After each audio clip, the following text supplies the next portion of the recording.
Welcome to the Anna Hummel show. I was really hoping Kevin was going to sit in today. Kind of had the show prepped out, ready for Kevin and I to discuss everything from the conflict in the Middle East to longevity, health, fasting. I was really looking forward to it. Kevin and I feel like we vibe well. We have good discussions. And turns out he's got the pumpkin patch, so he is a little preoccupied with that. So I was a little sad to hear. I did text him yesterday. I'm like, yo, Kevin, I know you're coming in tomorrow for the main show. Would you mind sticking around for a little bit for my show? And he's like, yeah, let's do it. And then, it didn't happen. That's okay, though. That's okay. He'll be back next Friday, he said. So hopefully, fingers crossed, that'll work out. I would love to do a show with him. I love picking his brain. I love it when you have somebody and you respect the way that their brain works and you respect how they think and why they feel the way that they feel. And what's great about conversations with those people is even when you come to a point where you disagree, you know that they're going to have a good reason for why they believe or why they think what they think. So that, I feel like, is Kevin and I. I'd say with Kevin and I, there's probably about 82% overlap. But that 18% where we kind of disagree about stuff, I really like getting into the weeds on stuff like that. So 813-90 Bubba. Next week, we'll have Kevin Hazlett as a guest, hopefully. Fingers crossed. Before I really get started with the meat of the show, sorry, the mic is just all over the place. There are some people I need to thank that I did not thank last week, I don't think. It's come to my attention. Tease, I believe, donated $60 on, was it Super Chat? Okay. Thank you very much, Tease. I really appreciate you. And I'm sorry if I missed anything last week. I got a lot of moving parts here. If you do donate, stand by. If you donate, motherfucker, making me sign in, whatnot. 1, 2, 3, 4, 5, 6. Are you kidding me? All right. If you donate via Super Chat, not Super Chat, and also Cash App, I should be able to see that. I will refresh to the best of my ability. Also, Rodolfo Rivera, thank you so much. I thought I called everyone out last week. I did not. And John Costica, also thank you. Tease, Rodolfo, and John Costica, very much appreciated. Oh, there he is again. Thank you, Rodolfo Rivera, another $20. I really apologize if I didn't call it out last week. Please know that it's never intentional. I never see it and then don't say it. I just don't see it because there's a lot of moving parts. I'm trying to refresh Willie here. I'm looking at that. I'm watching the phones. We're doing the mics. It's okay. It's a whole production. I'm a one-woman show. I'm really sorry about all the adjustments. I don't know how Bubba does it. Watch, because I know for those watching on YouTube, watch what happens. Just flaccid penises in my face. It's rude. So thank you guys so much. All right, I have all my Post-it notes, much like Bub's. Also, huge fucking thank you, Leslie and Chuck. What the hell? They send me and the show so many amazing gifts, and they're so fun to open. They're so creative. The little rubber duckies with the Bubba Army stamp on them, with the paper tags and the ribbon. You tie it around, you leave it on a cool Jeep. I mean, so thoughtful, so creative. And they really had something for not every member of the show. I'm sure they'll, Red Macho will get something, but they had something for Dan, Lummy, myself, Bubba. So thank you so much. I got so much cool stuff. And listen, I like practical shit, and they got me practical shit. My lotion, socks, the tea, shit I use, and I appreciate that. And I also appreciate, the little backpack I've used a few times, and the purse. I mean, these people are the best. The crackers, I mean, you really can't. I appreciate it so much. A little squishy thing. I don't know what that. I've seen those before, like at Spencer's and whatnot. But anyways, thank you, Chuck and Leslie. The duck idea it was so smart, so innovative, relevant. We're going to get all the Jeep owning people in Tampa Bay to start listening to, and elsewhere. I mean, fuck, if you order something, you're going to get a little rubber ducky so that you can then duck somebody else and get them to listen to the Bubba Army. Because I know if someone left a little rubber ducky on my car, with a QR code that says Bubba Army, and I'm like, Bubba, what the fuck? You QR code it up, and boom, it's a radio show. Let me investigate this. Oh my God, these people are hilarious and insane. I can't wait to be a part of that. So thank you guys so very much. 81390 Bubba. As for this weekend, if you don't have any set plans, make sure that you head over, and you're local, of course, or not. Maybe you're willing to drive. Make sure that you head over to, I'm going to fuck it up, Hazlet, Carmichael, Hart, Meisner. Head over to Kevin's, okay? It's on Belcher. I think he said 250 North Belcher Road. It's going to be tomorrow. That is October 21st, Saturday tomorrow, October 21st, from 1 to 4 p.m. Head over there. You're going to get a pumpkin. You're going to get, I don't know if they have alcohol there. I know sometimes they do, sometimes they don't, depending on how kid-friendly they want it to be. I think they are going to have alcohol, because last time when I worked it and it was a car-only thing, it seemed a bit odd to give someone a beer while they're driving a car. That seemed to be not the move.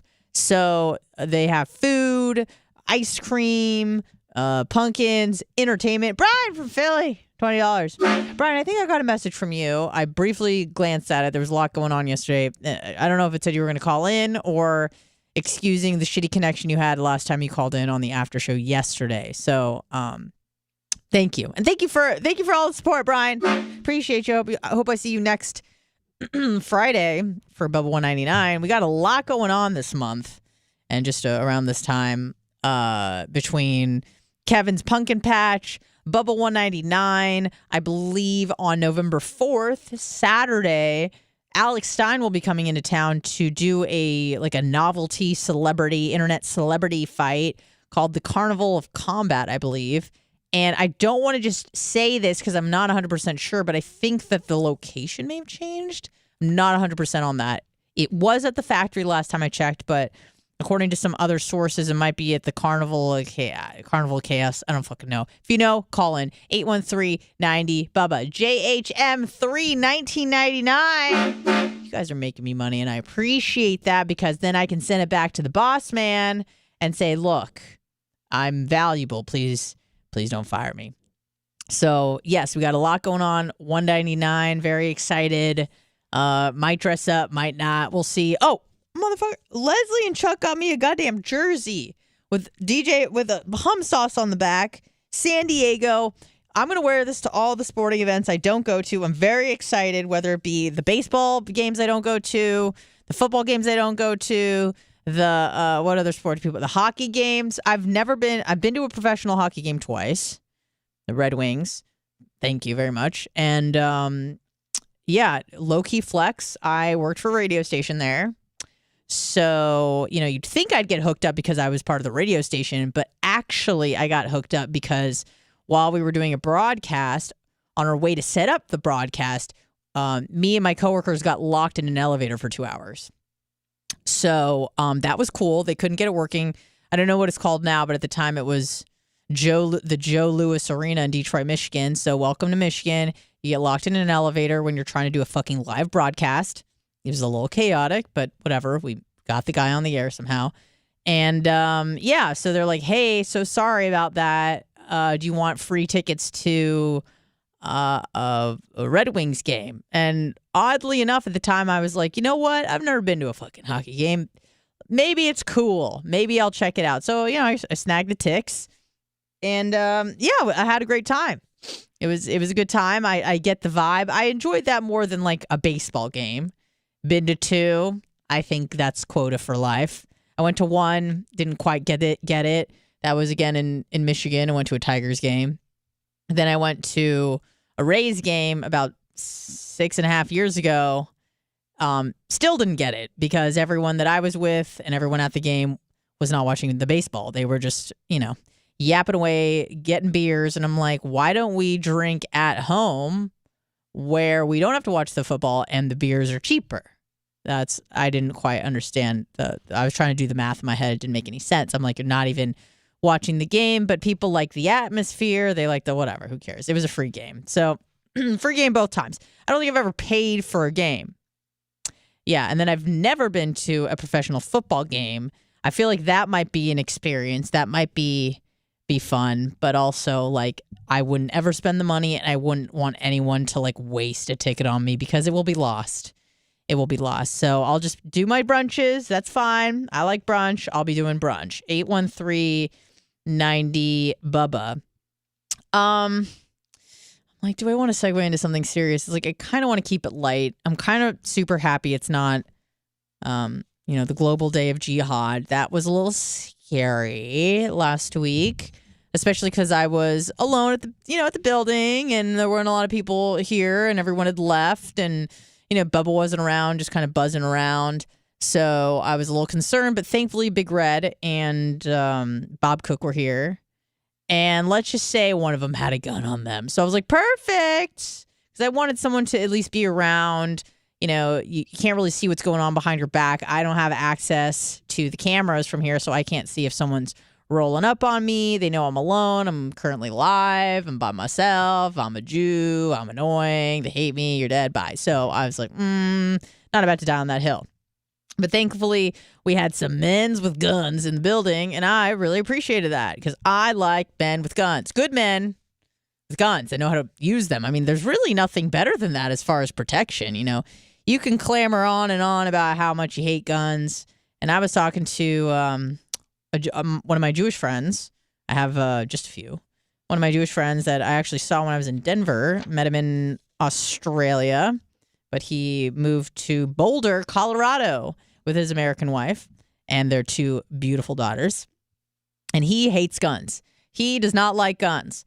But, to his point, he didn't grow up with guns. I mean, I don't want to say I really grew up with guns. My dad had a gun in the home, so I was like aware that that's something that people do.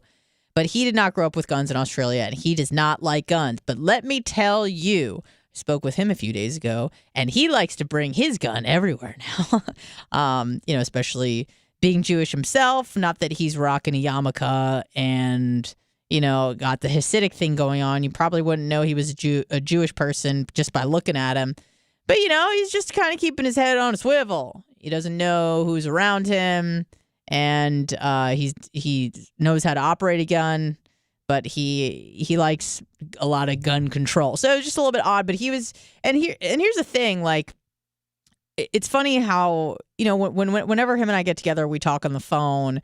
We like to talk about the things that we disagree on, but when tragedy strikes, especially when it strikes – an issue or a population that is close to your heart, all those kind of differences kind of wash away, and you kind of rally around each other. So we were talking, and he's like, he didn't care about all the gun conversations we had in the past. He was just like, yo, I've been bringing my fucking gun everywhere. I'm like, good, man, good. Absolutely you should. And I've definitely been reaching out to a lot of my Jewish friends and family just to see how they're doing, because, and it is strange, like, not that I felt like I had evolved away from like a population of people that I just happened to be associated with by, just the birth lottery, which I think it's not odd, but it also is, like I like to associate with myself with people who are free thinkers and, kind of hang on the libertarian, not ticket, but, libertarian way of thinking in terms of, live and let live, leave me the fuck alone and let me do what I want to do. Like, I like hanging out and associating with people who think like that, because to me, that's more of a choice, right? Like, that's more of a conclusion you came to on your own.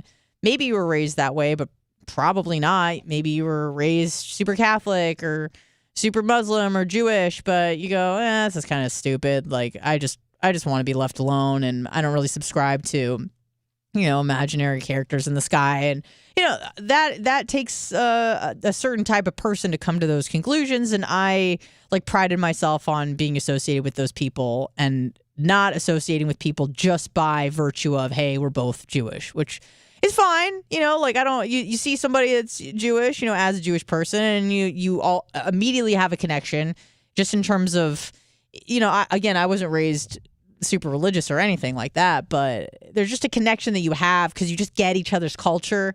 But also, the older I got and the more years separated from the community I became, I felt less connected as anyone would, because you're just like, I don't really, like, identify with any religion, and I don't want to just hang with people who are Jewish for the sake of being Jewish. We probably have very little in common other than just, de facto, we have the same holy book, I guess. I don't know. So I was just removing myself from that. Not because, and again, most Jews that I knew or know now are pretty secular, and it's not like that would be something I would try to avoid, but I wouldn't seek out I need to go to synagogue and I need to have Jewish friends. It's I don't really give a fuck. So, but now when something like this happens, not that it's a strange reaction, because it's not, but it seems to be wow, I do definitely feel a connection to a place that I was born and that my parents lived for many years and my dad has property there. And it's not just this arbitrary piece of land. It means something, and it means something to me. And it means something to a lot of people, and it represents a lot of things to a lot of different people.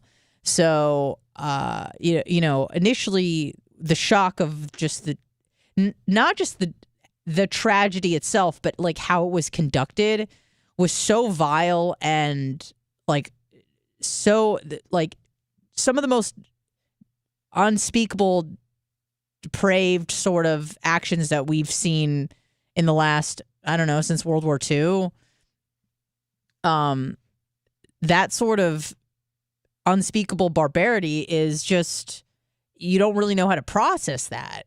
We live in a place where, I'm really not trying to downplay shootings and stuff, but we saw a cop shoot a guy and two cops shoot a lady, and that was pretty brutal. But that wasn't just a infant that was decapitated for no reason, in their crib, that sort of shit. Even though both result in a death, one is just really hard to process and stomach, where the other one you go, well, the bitch had a gun and was waving it around, and the other guy got tased and started choking out the cop. So yeah, two people are dead, but the two previous kind of deserved it. Whereas when you have just non-combatants like civilians in a kibbutz or kids or elderly Holocaust survivors, just that sort of thing, just it shakes you in a different sort of way. So I've been just trying to find ways that I can be helpful, and that ways that kind of help me cope. And I found that it's connection, right? So I'm reaching out to people who kind of just are feeling what I'm feeling. And again, I don't have any religious Jewish friends, but I do have a few that are just secular and they just get it. And so we've been talking somewhat frequently, and that helps. And I reached out to my dad's elderly cousin who lives in Sarasota. And I called him earlier this week, and I just asked him, how he was doing, because it's probably hard to fucking process. And he just was pretty blunt about it. He knew what was going on, and he has actively started avoiding the news just because it was so disturbing.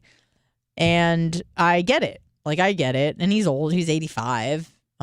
He's the one that can do pull-ups and shit and still runs. He's insane and my hero. And when I look into the future of what I want for myself, it's the way he lives his life. We have a lot of similarities. He has a food log, not that I do that, but just the obsessive compulsiveness around exercise, fitness, nutrition. I am him and he is me. So, when I look 50 years into the future, I'm that's probably what I'm going to end up hopefully fucking running 10 miles at a time when I'm 85. Freaking awesome. And when I visit him in Sarasota from time to time, he is just running circles around people who are 30 to 40 years younger than him. I went out with him and some other family members a few years ago when he was probably 81, let's say. And he forgot something in the car, and this motherfucker is running to the car, where when you see people who are 20 and 30 years younger than him on walkers, hobbling their way to the restaurant, he's fucking running by, no problem. I got the keys. Here you go. Just incredible for his age. Just an absolute ideal for what I would want for myself. Just an excellent quality of life. So very inspired by him in a lot of ways. We have a lot of things in common. So we're going to go see him tomorrow. That's why I can't be at Kevin's thing. But I think it's important to kind of reach out to family, see how the fuck they're doing, because it's a weird time. It is a really weird time, and it's getting to the point where like I don't want to talk about it, but then once I start talking about it, I can't stop talking about it. But I've been trying to just do a lot of research and reading a lot and trying to listen to a lot of different people to get a better grasp of the situation. Because even when I talk to my Jewish friends, it's like, all right, we are biased. Like, yes, we're going into this with a bias. We've been to Israel. We're Jewish. I was born there, whatever the case may be. You have family there. My dad has property there. My dad has friends there. We're going into this with a bias. Like, how can I try to strip that away and look at this with with fresh eyes? It's hard, but I've been doing a lot of research and trying to listen to a lot of different folks on both sides and just try to understand like where they're coming from. As difficult as it is to try to make sense of like, why wouldn't a UK Palestinian ambassador condemn Hamas? Why would you not do that when you're on Piers Morgan? And it's like, can you condemn Hamas's actions? And he's like, actually, and then he just kind of like pivots. They do the politician pivot, and they don't want to answer the question. And they're pressed, and they don't answer the question. They're pressed, and they don't answer the question. And it's like really frustrating. Why is that so fucking hard? And it's easy to just be like, you're anti-Semitic, you hate Jews, you're a piece of shit, and those things may be true.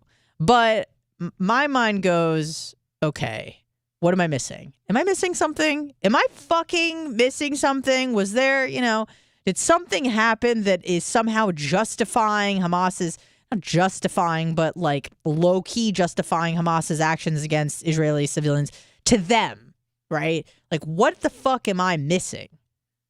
And so I've been trying to just do a deep dive into the history.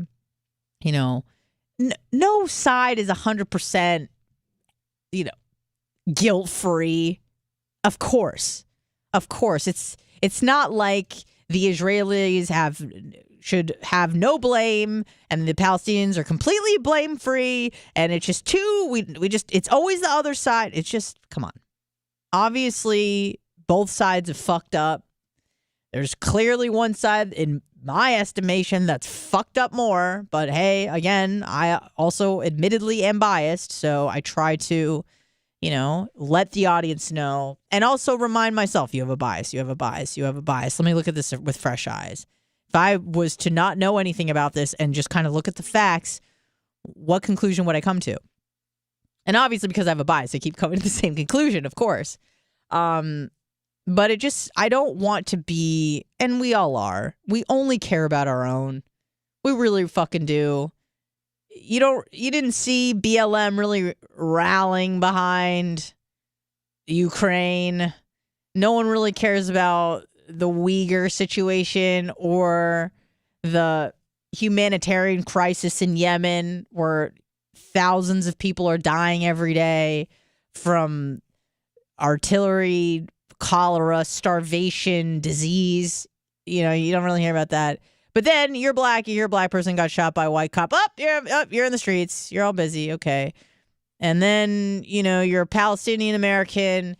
Oh no, you hear about, Ukraine, that sucks. Oh, that's not nice. And then, Hamas went in. Ooh, that's going to be bad probably. But then your hospital gets bombed and you initially think it's Israel. Now you're all on social fucking media going off crazy. Free Palestine, liberate Palestine, blah, blah. Where were you 5 days ago when Israeli citizens were getting beheaded? I didn't see any of your posts then. You didn't seem to really care about humanitarian situations then. Where were you fucking then? And so I feel like I'm always torn. I don't want to just post about shit that I care about because it affects me because it's close to me. I didn't post anything about Ukraine. It's a horrible situation, but I'm not going crazy. Not going crazy about the slave trade that's going through Libya, or slaves are getting trafficked to Europe through Libya. I'm not really talking about that. I'm not really talking about the fuckery of the Congo and Sudan and Saudi Arabia, how women are getting stoned to death and people are getting shot execution style because they said something on Twitter that they weren't supposed to. I'm sorry, X. So I'm not saying anything about that. So I always feel like somewhat hypocritical if I want to bring attention to something because it affects me personally, because everybody's always about me. If you're Palestinian, you care about Palestinian shit. If you're Israeli, you care about Israeli shit. If you're Ukrainian, you care about Ukrainian shit. That's just how we operate.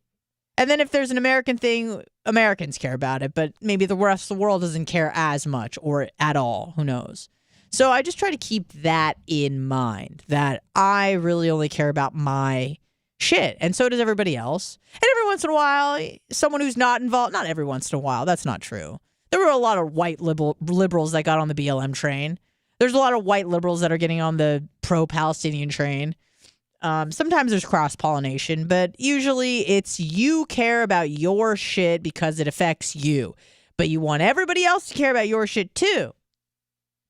And then everybody else feels the same way. They want everyone else to care about stuff that affects them. So I try to keep that in mind as well, that I wasn't super vocal about the Ukraine stuff. I mean, I'm not so vocal about anything on social media. I'm vocal on the show, obviously, because that's kind of what we do. But I stay off of posting on social media. You're not going to change any minds and hearts there. That's not the place to do it. You talk about bringing awareness. Can I ask an honest question? How much is bringing awareness really doing with anything? I'm trying to think of an example of where bringing awareness really made an impactful change, especially on social media. I really can't think of anything. And maybe if I thought a little bit longer and I wasn't really on the spot, but, it's always bringing awareness. It's whose minds and hearts are we changing? Bring awareness to, I don't know. I keep going back to the BLM thing. It's all right, well, were people who weren't going to be on that train before now on that train? Or do people just kind of buckle down on their own stances that they've had since forever and decide to selectively choose and omit evidence based on what they think and how they feel? It seems to be the case that when there was reports that there had been beheadings of young kids and children and infants on a kibbutz, that I think there was one CNN reporter that confirmed it, and then it wasn't confirmed, and she went back online and said it hasn't been confirmed, so people just immediately thought it was then fake. And all the Palestinian people I saw were like, oh, where are your sources? This didn't happen. Prove it. Show me your sources. Okay, you want sources. Then a week later, the bombing on the Gaza hospital, the hospital in Gaza happens. Immediately, they blame the IDF. They blame the Israelis. Oh, it's Israelis. Da, da, da. I'm like, initially, I thought it was the Israelis too, and I was like, oh shit. That's not going to be good, obviously, for the children and the people who have died, but also optically. 2 hours later, it comes out that it was actually friendly fire that fell short. It was a missile from the militant group Islamist Jihad, something like that. Basically, Hamas, essentially. A missile fell short. They have video of essentially a missile boomeranging. Hits a parking lot next to a hospital, blows up. I think close to 500 people have died. It's an awful, awful situation. I didn't see any of those Palestinian people, pro-Palestinian people, saying anything about how, the reports have changed. And then, when they wanted sources about the beheadings, you go, well, what are your sources for the Israeli, quote, bombing of the hospital? Oh, they did it. And I go, well, I have sources. You said you wanted sources. I got sources from an independent U.S. investigation and also the IDF, which, whatever, I guess you could throw that out because, of course, they would deny it, maybe you'd think. And the BBC and all these places who have confirmed to the best of their ability that it actually was not the IDF. And they go, oh, that's fake. Oh, that's IDF. Those are lies. Those are Jew lies. It's AI. It's like, okay, you wanted sources. You seem to be all about facts. I give you sources, and you're telling me that those sources are fake, lies, AI. Okay, well, I don't know how to fight that because it seems like you want sources, I give you sources. You tell me those sources are bogus. So why are you even asking for sources in the first place is what I would like to know. So it's a really fucked up situation. I think that if I were to have a prediction, which again, take it for what it's worth, it's not worth much because I don't know as much as I should know. But if I were to make a prediction, I would say Hamas can be eliminated, I think. Again, the Hamas in form now, right? I don't know about Hamas or the next iteration of Hamas when that little boy who got his leg blown off by seemingly, in his mind, Israeli forces, when that little boy grows up and starts Hamas part 2, part 3, whatever. So, you can't really wipe out an ideology. That's much more difficult than wiping out a specific enemy. So I don't know. I think that Hamas can be wiped out. I think the Israelis they clearly were not on their game 2 weeks ago, but they're on their game now, and they're about to launch a ground offensive, go in door to door, whatever doors are left, because it looks like that place is pretty demolished, and tunnel to tunnel, finding these motherfuckers and killing them. Anybody who was involved with the planning or the execution of the Hamas attacks. But then what do you do with all those displaced people? What do you do? And I'm not saying this from like an ethical, moral standpoint. It's more just like a logistical, like literally where the fuck do they go? After you're done with Hamas and all the casualties that are going to come along with that, because that it's going to be bloody. What are all those people? Let's just say, I think there's 3 million people in Gaza. According to my sources, and again, I've been doing a lot of research, I think it's the most densely populated territory, I don't know, on the planet. Those who don't know, Gaza Strip, right along the water of the Mediterranean Sea, 25 miles long, 6 miles wide. That's the space we're talking about here.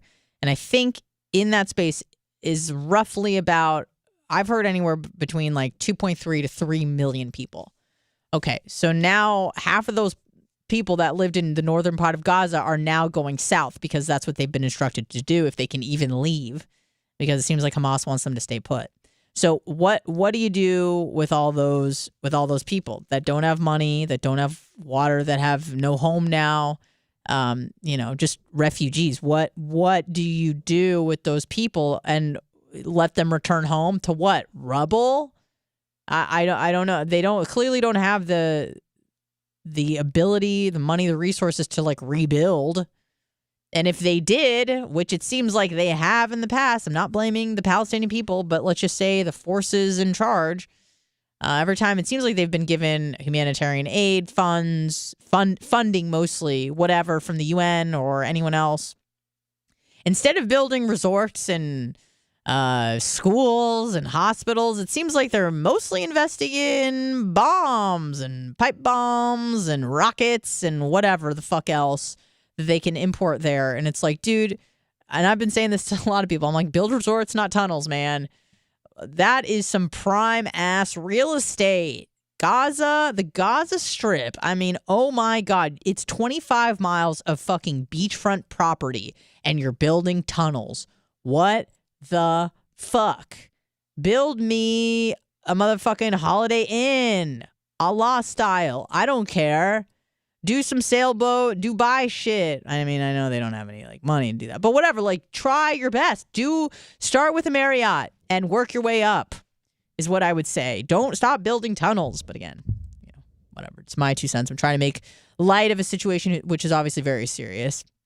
You got to have. I've been having a lot of like this gallows type humor to try to get through all this stuff, because it's, how else do you cope other than just make really fucked up jokes, because you don't know what else to do.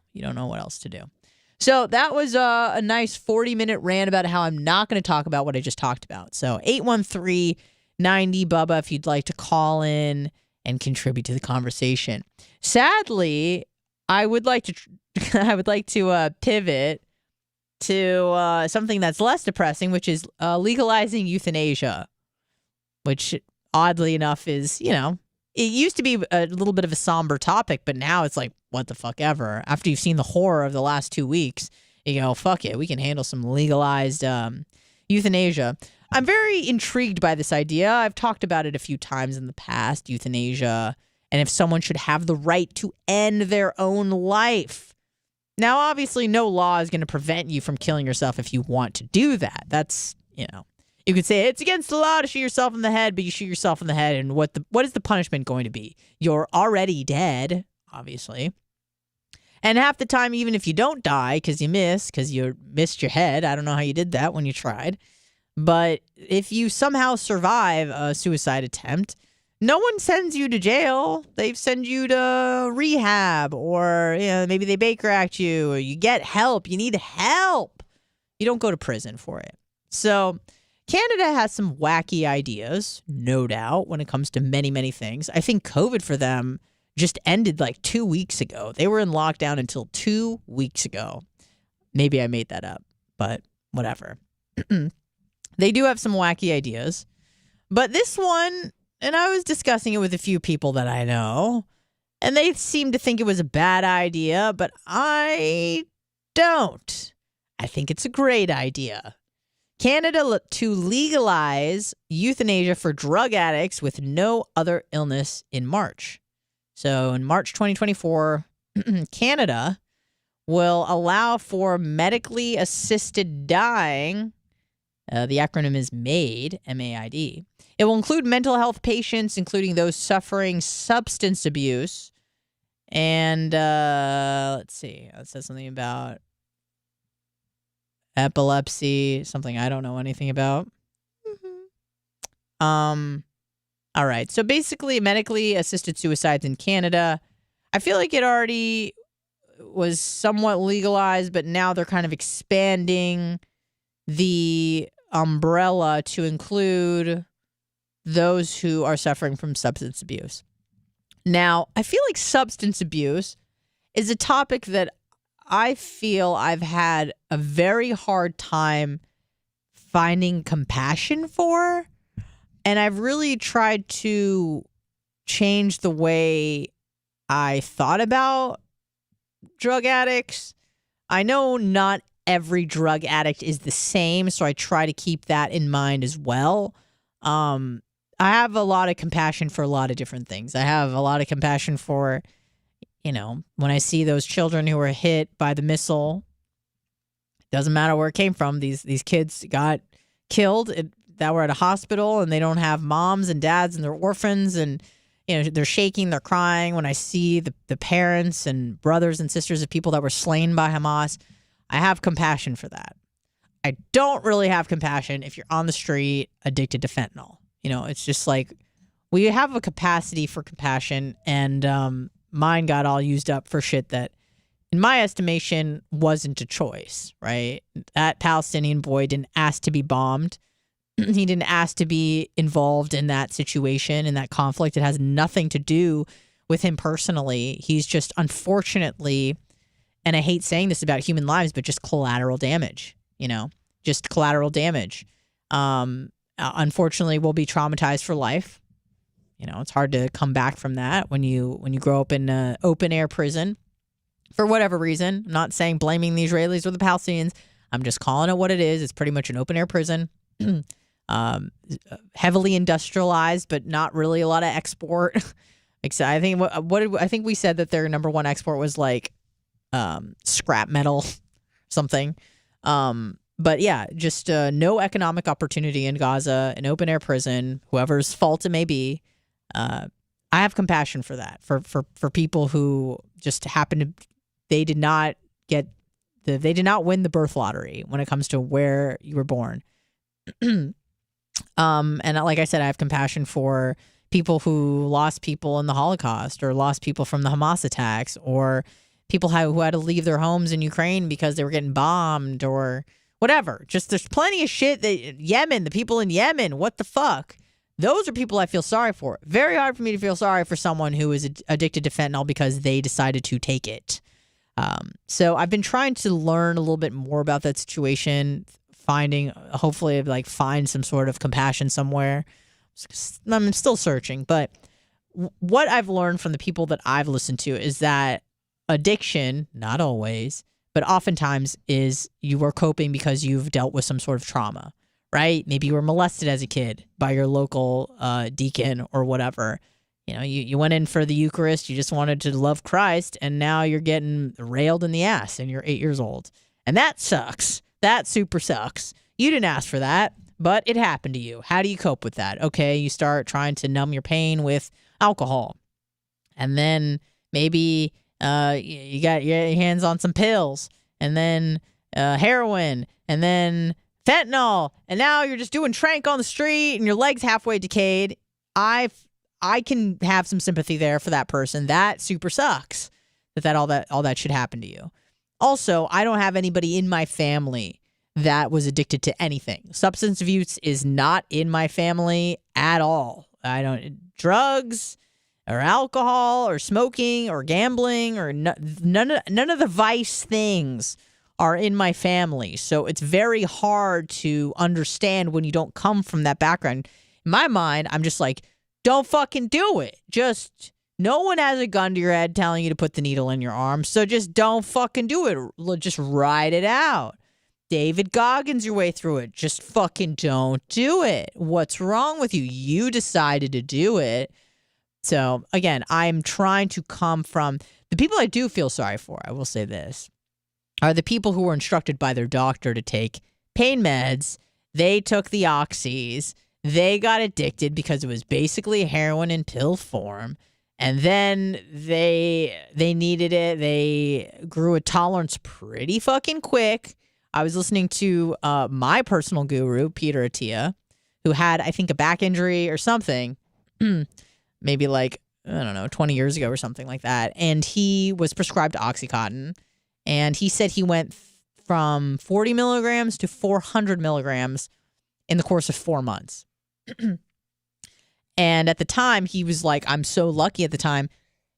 Excuse me. He was dating a woman who was a doctor and dealing with pain management. And she was like, you got to get off this shit. It's bad. You're getting addicted quick.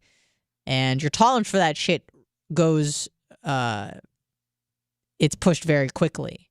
So he said in 1 week, what he was taking the week prior really wasn't doing anything for him the following week. Like, that's how fast his body was adapting to it and getting addicted to it.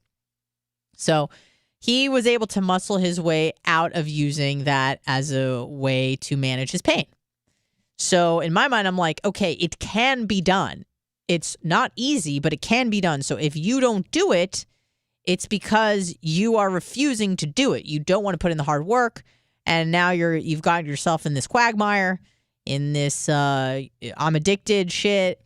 And now you want sympathy from everybody else when it was your choice to do it. So I certainly feel bad for people who were instructed by their doctor, someone that they trusted, to take a pain medication, and they were given that pain medication freely until they weren't, until they needed more, until they cracked down on the pill mills and nobody could get that shit anymore. And then what do? You turn to heroin, obviously, because it's a easy street drug. It's probably more powerful, and it's cheap and somewhat easy to get if you know where to get it. Not that I do. I don't fuck with that shit. I like my Molly every now and again, like once every 3 years.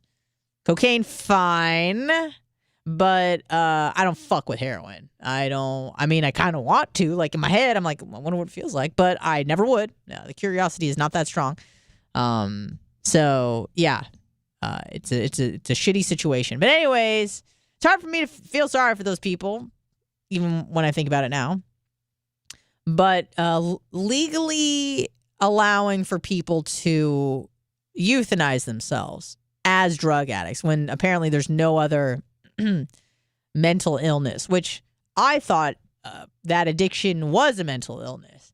I thought that was in the DSM, like you can be addicted to shopping and you can be addicted to drugs and you can be addicted. No, I'm getting sick. Thanks, Bubba. You can be addicted to a lot of different things. And I thought that all of those things were considered like a disease. You could be addicted to sugar and then you become obese, whatever. So I was under the impression that that itself is an illness. But maybe if you're just a user and you got addicted, now you're just physiologically addicted to it. You don't really see any hope for you getting better and you want to kill yourself. Should a government allow for you to have a medically assisted suicide? I say let it eat. I say let it eat. A lot of people maybe don't agree with me, but I feel like the libertarian in me is screaming the only thing you truly fucking own in this world and on this planet is your body. That is pretty much, and sometimes you don't even own that when you're a slave, whatever. You get trafficked, oops, whatever, okay. But again, this is something that I believe is not, what's the secular equivalent to a divine right? Whatever, just a universal right. There you go. And that everyone should have autonomy over their body. And if they want to, unless there's a baby in there, then maybe it's a little different. But if it's just your body and your tissues and your DNA that you're fucking with and nobody else's, all right, I think I made that clear, then I think that you should be able to do whatever you want to do. You want to be a porn star, be a porn star. You want to be a heroin addict, you should be able to do that. You want to be an entrepreneur, you should be able to do that. You should be able to do whatever the fuck you want to do with your body. Fine. And that includes being done with it. You're done. You went on the ride. You want to get off the fucking Ferris wheel of life and you want to be done with it. Fine. I feel like, in my mind, I'm like, should you even have to like have an illness? Like, it's your fucking body.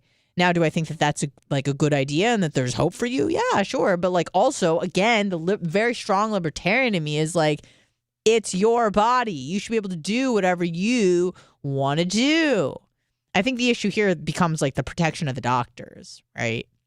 It's like, well, you're talking to a drug addict who was high on fentanyl and agreed to kill themselves while they were on fentanyl because they're an addict, and you allowed for that to happen. You're a murderer. So it's really like a legal thing, obviously, where it's like, how do we protect doctors from killing people? And then, other people coming after them going, you took advantage of someone who could not fully consent. So that's kind of like that's a good argument there. Like, can you fully consent if you're a drug addict and you're high as fuck all the time? I don't know. I mean, if you're signing papers and shit saying you consent, I mean, I feel like those should be legally binding. How much do we have to look out for you? It's like, I want to die, but you're high. I still want to die. Sign this paper. All right. Well, you're high. You can't really consent, but you signed this paper. Whatever, dude. Like, fuck it. You signed the paper. It's legal now. High or not. Did you fully consent? Why is that my responsibility? You said yes. Yes means yes. No means no. There should be no gray area. But of course, inevitably, there always is. Let's take a phone. Oh, sorry. Hello, who's this? Oh, shit. Hello, who's this? Joe the Supermarket. Oh, come on, man. Did I fuck it up? Hold on.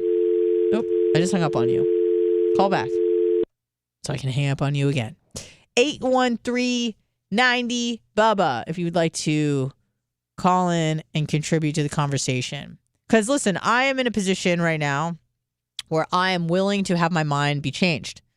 I want to hear what you have to say, and maybe there's like a caveat, something I'm missing that I'm not quite getting. But as of right now, I feel pretty steadfast on that. I think Canada, I think it's a good move. You want to die? Die. Maybe you could try to get you some counseling at the beginning, and then they go, yeah, this person just really wants to die. Let them do it. All right. And that's not so much because I love death. Maybe a little. Just kidding. I don't. It's more so like, again, I'm a libertarian. It's your fucking body. You should be able to end it. And if you're going to do it anyways, I mean, might as well do it in like a clean, prepared, pain-free way. No? I don't know. You guys call in. Tell me what's up. Hello, who's this? Anna Hummel, Joe the Supermarket. Hello? It's not me. I have the phone line on. Maybe a few more people can call in. Maybe it's just this person here is it disconnected. I'm trying here. Hello? There's something wrong with Hello the now? phones, Anna. There's something wrong with the phones. We'll try our best. I guess it's just going to be me today, guys. I'm really, really sorry. 813-90 Bubba. Also in the news, interesting stuff. What's his name? Give me a moment here. Let me take this call, see if it actually works. Hello, who's this? Anna Hummel, Joe the Supermarket. That's Kay. That's Kay. It's just going to be me today, and that is A-okay with me. Let's see. I think his name is Joran Vandersloot. If that name sounds familiar, it's because he was the prime suspect in the killing of Natalie Holloway, who, as you may remember from 17 years ago, 18 years ago, excuse me, who was an 18-year-old. Hello? Yeah, I don't know what the fuck's going on. Who was an 18-year-old who was an American girl who was vacationing in Aruba. And did they find her body? I don't know. I want to say call in, but every time I tell someone to call in, it doesn't seem to go through. So I'm certainly trying my best here. I hope you guys are okay with that. Hello? Yeah, no. It's not working. Not working at all. Let's see if this works. Hello? Yeah, it's a phone line issue. How are you? I don't know what's going on, guys. I'm really trying here. Oh, okay. I am trying. It was working during the big show. My. Hello, Anna. I don't think so. The phone's fucking on, guys. I mean, hello? Well, all right. No more. No, we're not taking calls. I'm just gonna block the phone lines. It's not working, and that's okay. Joran Vandersloot has finally confessed to the killing of Natalie Holloway. How he did it, why he did it. It's pretty disturbing. But again, because I've heard and seen what I've seen in the last couple weeks, it's my palate for gore has widened. So I'm like, oh, I mean, he just killed one person. But again, not good. Absolutely not pro murder here, folks. Just letting you know. But new audio reveals Vandersloot's confession, chilling details, smashing her head in. Yikes. Not good. Now, I think that this guy was the prime suspect for like the entire time because there was video, I think, of them walking together like on the beach or by a hotel. Like, I think he was apprehended. Is he Dutch? I don't even know. Swedish, maybe. I don't want to put any nationality on him that he is not, but I'd imagine he's one of those. I think he's a Dutch national. I could be wrong, though. But he is, I think he's currently in Alabama because she was from Alabama. The chilling confession released by the court includes Joran describing his night with the 18-year-old Alabama native on a beach in Aruba in 2005. Said they started kissing, but she denied his sexual advances and kneed him in the groin, which set him off. Now, it is interesting because I'm like, can someone be moved to rage that quickly where they kill someone like unexpectedly? I don't know. I don't know the answer to that. I can imagine like him like hitting her or something, but to me, move to the point where you fucking kill them because I think and again, I'll play a little bit of the clip of him confessing, but to my understanding, she was interested in him. They were kissing on the beach, lying down. He started to try to like take it to the next level. And it sounds like he was moving too fast for her. So she said, no. And then he kept doing it. And she's like, no, please, no.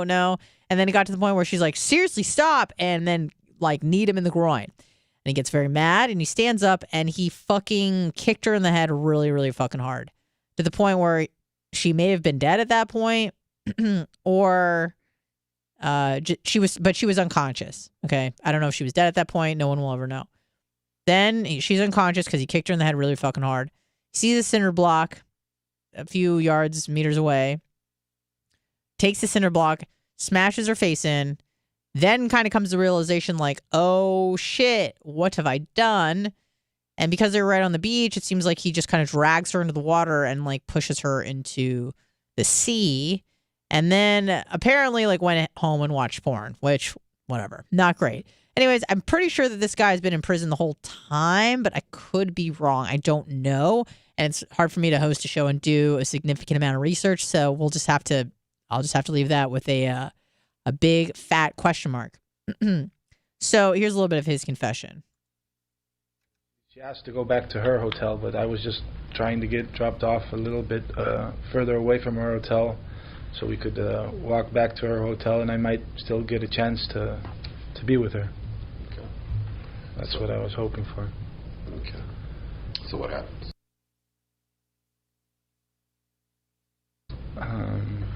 Yeah, Deepak drops me off at a place a little right of the Marriott hotel known as the Fisherman's Huts. This place is not so far from, the next hotel is the Marriott, and the next hotel after that is another Marriott, which is a timeshare, and then it's the Holiday Inn. Well, we walk along the beach. Do Deepak and Satish get out? Come with what happens? Deepak and Satish leave. They leave.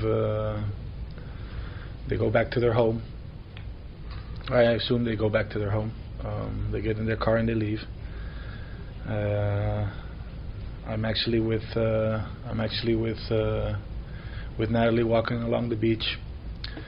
I find a space before we get to the Marriott hotel, where I lay her down. We lay down together in the sand, and we start kissing each other. I get her to kiss me again. We start kissing each other, and I start feeling her up again. And she tells me no. She tells me she doesn't want me to feel her up. I insist. I keep feeling her up either way. And she knees me. She ends up kneeing me in the crotch. When she knees me in the crotch, I get up on the beach and I kick her extremely hard in the face. Yeah, she's laying down unconscious, possibly even dead, but definitely unconscious. And I see right next to her there's a huge cinder block laying on the beach. When you say cinder block, looking at the walls of this place, is it like those? The exact same cinder blocks. I see a huge cinder block laying on the beach. I take this and I smash her head in with it completely. Her face basically, collapses in. Even though it's dark, I can see her face is collapsed in. Afterwards, I don't exactly know what. I'm scared. I don't know what to do, and I I decide to take her and to put her into the ocean.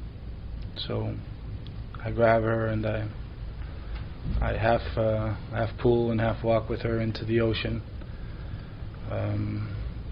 I push her off. I walk up to about my knees into the ocean, and I push her off into the sea.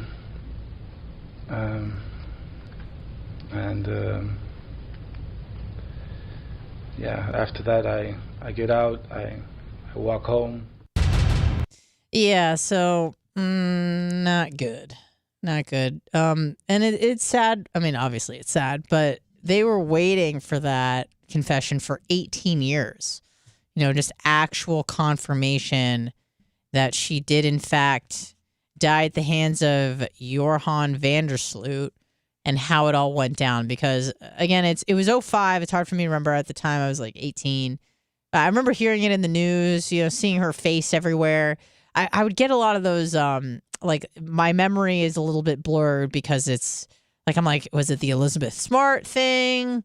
Was it there was like Utah chick, Mormon chick that went missing. Maybe that was Elizabeth Smart. Natalie Holloway. Like, I just remember hearing all these names and like different images that kind of looked vaguely familiar. So I would kind of have them a little bit mixed up in my head. But I definitely remember it just being a giant story because they didn't know, where she went, what happened to her. And also, it's not unusual that people tend to care when the person is good looking. She is, she's not like a 10, but she was very cute, young girl. And that captures the minds and hearts of pretty much everybody. Because you just have, and it's fucked up, but it's true, and you guys know it's true. You have more compassion for better looking people. It's just something inside of you. It's instinctive. When you hear about a murder and you're just like, oh man, she was so young. And then you find out she was a motherfucking beauty queen and you're like, oh, why? So young, so beautiful, so much life to live. It's like, really? I mean, you didn't really care about Gretchen, who, out of Iowa, who was pushing 3 bills. But we can't help it. It just is what it is. Even as women, we have like more compassion for like a prettier girl. You can't even help it. Even if they would be our competition, it's fucked up. It is not right, but it is what it is when it's just you see the face and you're like, wow, so attractive. What a fucking shame. Because it's like, not only would they grace us with whatever, few good personality characteristics they had, but they would grace everyone's eyes that laid eyes on them. You know what I mean? You walk by, you see a pretty person, you're like, wow, like your brain, like, I don't know if it's a little shot of dopamine. You're like, oh, I like that. I like the way that person looks. Oh, that's a pretty person. Even if you're a woman and you see a pretty girl, you're just like, wow, like your brain, something like goes off in your brain. You're like, wow, that person's attractive. And then usually the next thought is that fucking bitch. But usually at first you're like, wow, attractive. Or, you see a guy, wow, attractive. It's just, your brain just kind of like fires off. And you just seem to have a bit more compassion for people that are attractive when bad things happen to them. Is it right? Is it fair? Of course not. But when is life ever fair? When is life ever fair? So this whole move to equity is ridiculous. It's a ridiculous one, You can talk about equality all day because equality is equal opportunity.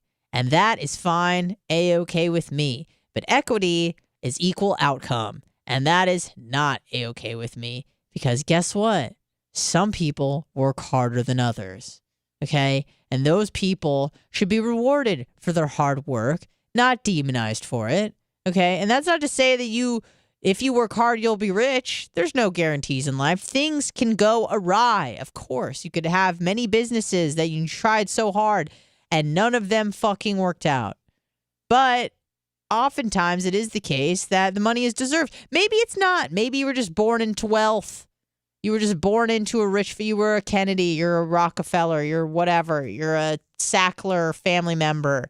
You're a Rothschild. You didn't choose that fate for yourself. It's just kind of the luck of the draw. And if anybody else were in their situation, they probably would not be giving up their money, but they demand that other people do. You don't deserve that money. Maybe you don't, but life isn't fair. That's kind of what I always harp back onto when they're like, that's not fair. I go, life's not fucking fair. Get over it. Because all you're doing is harping on the fact that life isn't fair. Life isn't fair. Life isn't fair. Why don't you just go, I accept it's not fair, and now I'm going to do the best with the cards I've been dealt. And then lean into that. That's probably a lot more productive than just complaining about how things aren't fair. Why don't you actually be somebody? Okay? And especially in the great United States of America, if you're not, minus maybe if you were like you're here and you're trafficked, or maybe you're American and you're trafficked, and that super sucks.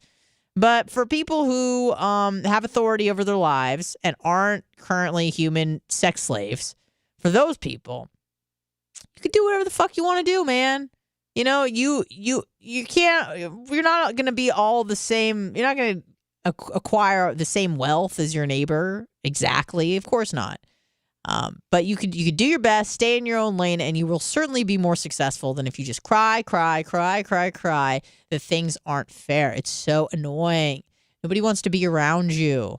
I mean, misery loves company. And if, listen, two miserable people are just bitching and complaining about how things aren't fair and that's what they have in common, then great. Like, let them do their thing. But for the rest of us that are trying to make something of ourselves, that are trying to improve, that are trying to be better than we were yesterday, leave us alone.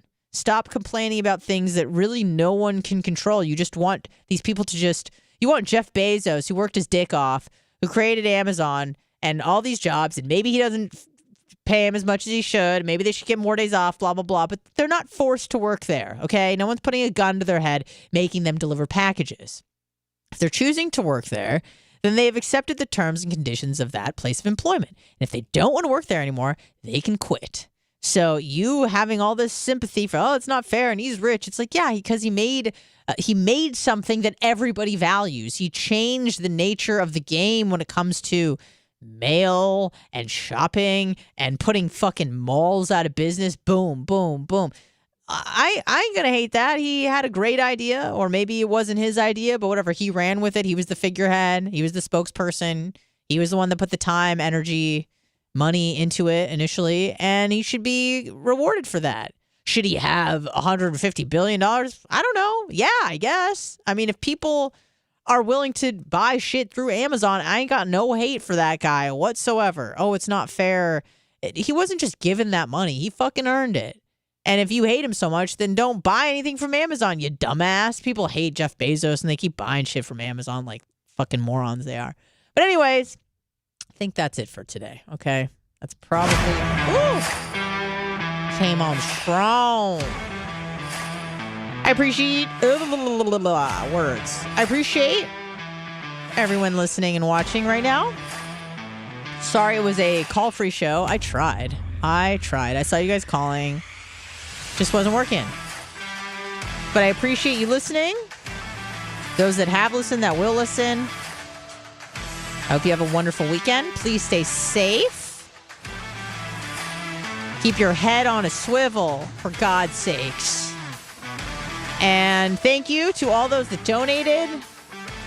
From Tease to Rodolfo, Brian from Philly, Costica, John Costica, Mike Thurman, whatever. All the people that ever have donated and will donate to the show, I very much appreciate you. Check out Kevin's Pumpkin Patch tomorrow. If you're in the area, it's 1 to 4, 250 North Belcher Road. Get yourself a pumpkin. Leslie and Chuck, thank you so much. You have seriously made my day and my week and my life. I love you very much. Thank you guys for listening to me rant and rave, and I'll catch you on Monday. Goodbye. And God bless!